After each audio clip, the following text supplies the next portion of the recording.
Tired of wrestling with website code just to add a simple tracking pixel?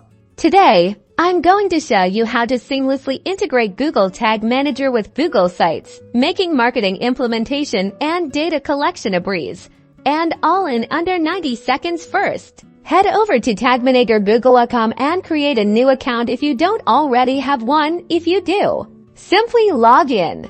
Once you're logged in, you'll need to create a new container. A container holds all of your tags, triggers, and variables. Click on Create Container. Now, give your container a descriptive name. I recommend naming it after your website and choose where to use the container. Select Web, then click Create.